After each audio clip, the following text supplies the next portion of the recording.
अस्सलाम वालेकुम, मैं हूं आपका वेट डॉक्टर अंसर मलिक। मैं आज आपसे इक्वाइन कॉलिक के बारे में डिस्कस करने जा रहा हूं। घोड़ों में अचानक पेट या अंतड़ियों में दर्द की कैफियत को इक्वाइन कॉलिक कहते हैं।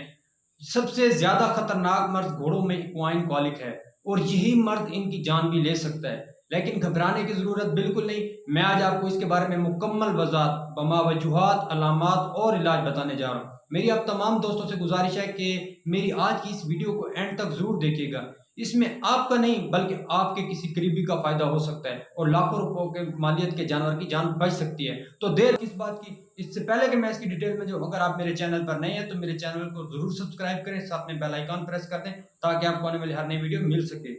घोड़ों में अचानक पेट या अंदरूनी में दर्द की कैफियत को इक्वाइन कॉलिक कहते हैं। ये दर्द बहुत सीवियर हद तक हो सकता है। अगर मैं इसकी काजेज में जाऊं, वजूहात में जाऊं, तो इसकी बहुत सी वजूहात हो सकती हैं और इन्हीं वजूहात की बिना पर हम इसको 4 हिस्सों में तकसीम करते हैं इस कॉलिक को। इसमें स्पाज्मोडिक कॉलिक, इम्पेक्टिव कॉलिक और फ्लैचुलेंस कॉलिक और साथ में पैरासिटिक कॉलिक। ये 4 मुख्तलिफ वजूहात हैं जिनमें हम इसको डिवाइड कर देते हैं कैटेगरीज में। अगर मैं इसकी मुकम्मल काजेज़ की तरफ जाऊं कि क्या-क्या वजूहात हो सकती हैं, क्योंकि इनको हम मिक्स भी कर लेते हैं। अगर मिक्स करें तो इसमें आपकी सबसे पहले काज़ आ जाती है कि आप जो अपना एनिमल्स है उसको हाई ग्रेन्स डाइट दे रहे हैं। मतलब कि उसको जो कार्बोहाइड्रेट सोर्स हैं, जो दाने वगैरह हैं, वो ज़्यादा प्रोवाइड कर रहे हैं, या आप उसको फारज वगैरह जो घास है वो कम प्रोवाइड कर रहे हैं, या आप अपने एनिमल को एक फिक्स क्वांटिटी तक पानी नहीं पिला रहे, बहुत कम पानी आप उसे पिला रहे हैं, या आपका जानवर जो है वो ज़मीन पर चारा खा रहा है। ज़मीन पर चारा खा रहा है तो चारे के साथ जो रेत है वो खा रहा है। तो ये वजूहात भी हो सकती हैं। या आप अचानक से अपने घोड़े की डाइट को चेंज करते हैं, उसकी खुराक को चेंज करते हैं, तो ये कुछ वजूहात हो सकती हैं जो इक्वाइन कॉलिक को लीड करती हैं। अगर मैं इसकी आगे फर्दर लीड करूँ इसके क्लिनिकल साइंस की तरफ कि क्या-क्या अलामात हमें सामने आती हैं जब एक घोड़े को कॉलिक होता है, जब पेट दर्द होता है, तो कैसे हमें पता चलेगा कि इसको पेट दर्द हो चुका है और अब इसकी कंडीशन बहुत नासाज़ है। तो सबसे पहले आपका जो घोड़ा होगा वो अपने आप को हिट करेगा, अगली टाँगों से या पिछली टाँगों के अपने पेट के ऊपर मारेगा और ज़ोर-ज़ोर से हिट करेगा। नीचे ज़मीन के ऊपर लेट जाएगा, लेट कर टाँगें मारेगा अपने पेट के ऊपर, या वो एक लंबी तान लेकर सो जाएगा, उसका खाना-पीना छूट जाएगा, पानी वगैरह पीना छोड़ देगा और साथ में उसको जो पेट है उसमें गैस भर जाएगी, उसका जो टेम्परेचर होगा वो सब नॉर्मल हो जाएगा और साथ में पसीना बहुत ज़्यादा आने लग जाएगा, ऑफ फीड हो जाएगा। ये कुछ अलामात सामने आती हैं घोड़ों में जब उसको कोई इक्वाइन कॉलिक होता है।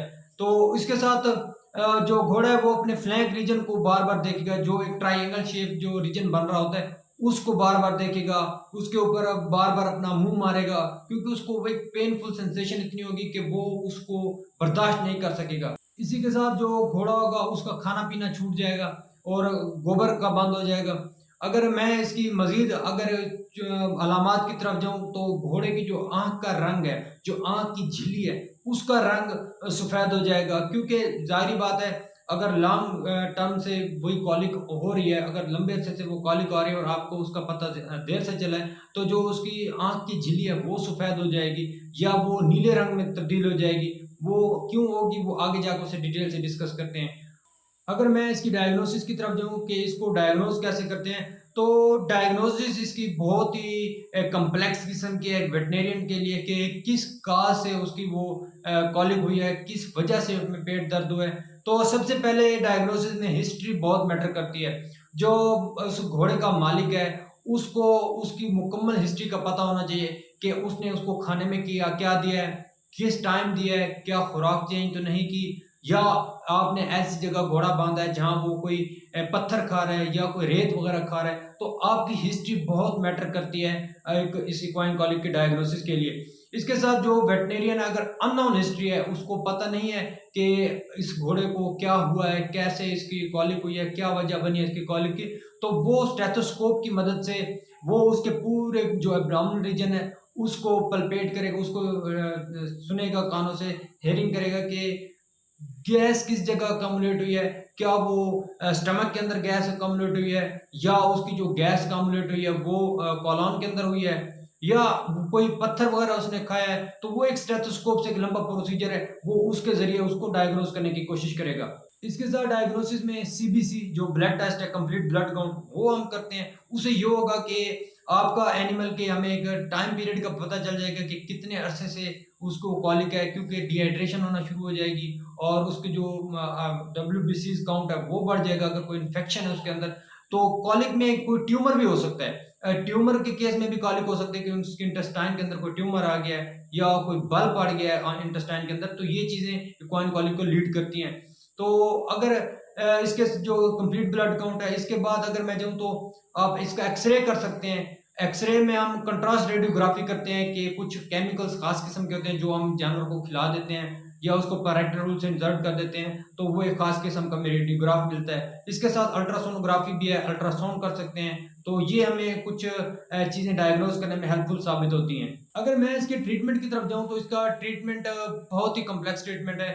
इसमें मोस्टली क्योंकि पेन है, तो पेन को रिलीव करने के लिए हम सबसे पहले इसको एनाल्जेसिक्स देते हैं, पेन किलर देते हैं। और अगर आपके एनिमल ने अगर कोई रेत वगैरह खाई है या आपके एनिमल में कोई छोटा वगैरह पत्थर वगैरह खाया है, तो हम उस कोशिश करते हैं उसको मिनरल ऑयल दें ताकि एक लुब्रिकेशन हो, इंटेस्टाइन के अंदर लुब्रिकेशन हो और इन लुब्रिकेशन की वजह से वो बाहर आ जाए जितना जो कुछ भी उसने खाया है। इसके साथ हम उसको जो मुख्तलिफ किस्म की एंटीबायोटिक्स हैं वो यूज़ करते हैं कि अगर किसी किस्म का इन्फेक्शन हो चुका है, अगर कोई पत्थर वगैरह उसने खाया है या कोई रेत वगैरह, तो इंटेस्टाइन के जब उसकी जब अब्जॉर्प्शन हो रही होती है तो जाकर वो जब टच करती है तो वहाँ से एंट्राइटिस हो सकती है, तो हम उसमें मुख्तलिफ एंटीबायोटिक्स भी यूज़ कर सकते हैं। इसके साथ हम सोडा बाइकार्ब भी यूज़ कर सकते हैं। अगर फ्लैचुलेंस का केस है, गैस भरी हुई है, तो एक वेटनेरियन उसको नेज़ल गैस्ट्रिक ट्यूब के ज़रिए, मतलब उसके नाक से एक नाली गुजार के उसके मैदे तक जब नाली पहुंच जाती है तो उसके ज़रिए गैस निकाल सकते हैं, जो बहुत ही जल्द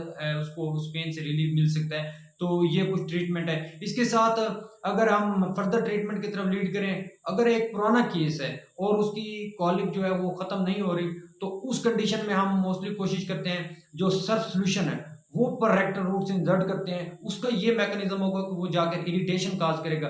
जब इंटेस्टाइन्स के अंदर इरिटेशन काज करेगा तो उससे ये होगा कि जितने भी जानवर जोर लगाएगा, स्ट्रेनिंग वो करेगा और कोशिश ये होगी कि उसका स्टूल जो है फीसिस वो पास हो जाए। अगर इन तमाम ट्रीटमेंट के बावजूद भी आपका घोड़ा ठीक नहीं हो रहा, तो फिर मैं रिकमेंड करूंगा और जितने भी वेटनेरियंस हैं वो रिकमेंड करेंगे कि इसकी एंट्रोटमी की जाए। एंट्रोटमी बेसिकली एक सर्जिकल प्रोसीजर है जिसमें हम घोड़े का मुकम्मल पेट ओपन करते हैं, उसके बाद जो एक अफेक्टेड एरिया है उसकी जितनी भी कॉलम्स हैं, इंटेस्टाइन्स, उनको बाहर निकाल लेते हैं, फिर उनको पल्पेट करते हैं कि इसका किस जगह प्रॉब्लम आ रहा है। जिस जगह प्रॉब्लम होता है फिर वहाँ हम उसको इंसिजन देकर इंटेस्टाइन के ऊपर जो भी फॉरेन बॉडी होती है या कोई भी इन्फेक्शन हो सकता है हम उसको वो रिमूव कर सकते हैं। इसके साथ अगर मैं इसकी फर्दर ट्रीटमेंट की तरफ जाऊं कि अगर आप हिस्ट्री में बता रहे हैं कि मैंने इसको कभी डिवर्मर यूज़ नहीं किया, कोई पेट के कीड़ों का दवा नहीं दिया, तो उस केस में हम डिवर्मिंग करवाते हैं, क्योंकि जितने भी स्ट्रॉन्गलाइज किस्म के वर्म्स होते हैं वो घोड़ों में मौजूद होते हैं, वो जाकर कॉलोनीज बना लेते हैं और इंटेस्टाइन्स को ब्लॉक कर लेते हैं। तो जब आप उनको कोई डिवर्मर देंगे अच्छा, तो उससे ये होगा कि उनकी वो डेथ हो जाएगी, वो डेथ होगी तो वो रेक्टल रूट से वो बाहर आ जाएंगे। इसके साथ अगर मैं इसकी प्रिवेंशन की तरफ जाऊं कि हमें कॉलिक से कैसे अपने घोड़ों को बचाना है, तो सबसे पहले आपने कोशिश करनी है कि जो फीडिंग स्केड्यूल है उसको बेहतरीन करना है। फीडिंग स्केड्यूल में जो एक रूटीन से डाइट दे रहे हैं आप वही डाइट दें। उसके बाद आप अपने घोड़े को एक फारज दें, लूसन वगैरह वो दें। 50% आप जो कंसनट्रेट खिला रहे हैं उसका 50% आप उसको फारज वगैरह दें। आप पानी की सप्लाई हर वक्त जानवर को रखें, जानवर को ऐसी जगह बांधें कि वहाँ रेत, पत्थर और कोई मिट्टी वगैरह का सोर्स कोई ना हो। इसके साथ आप जितना भी उसकी जो केयर है, उसकी जो वर्म इन्फेस्टेशन के लिए जब हम डिवर्मर यूज़ करते हैं हर 2 माह बाद उसकी डिवर्मिंग करें। ये कुछ एहतियाती तदाबीर होती हैं जो आपके घोड़े को बचा सकते हैं इस खतरनाक और मौलिक मर्ज से। और इसी के साथ अपने घोड़े को ज़मीन के ऊपर ना खाने दें। जब ज़मीन के ऊपर खाएगा तो उसके अंदर रेत होगी, चारे में रेत होगी तो वो उसके पेट के अंदर जाएगी और वही रेत जाकर वो कॉलिक काज कर सकती है।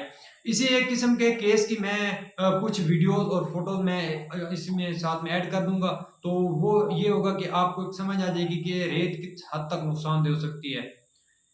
उम्मीद करता हूँ आपको मेरी ये वीडियो अच्छी लगी होगी। अगर मेरी ये वीडियो अच्छी लगी है तो ज़रूर लाइक करें, कमेंट करें और शेयर करें। अगर आपने अभी तक मेरा यूट्यूब चैनल सब्सक्राइब नहीं किया ज़रूर सब्सक्राइब करें, साथ में बेल आइकन प्रेस कर दें ताकि आपको आने वाली हर नई वीडियो मिल सके। बहुत शुक्रिया, अल्लाह निगहबान।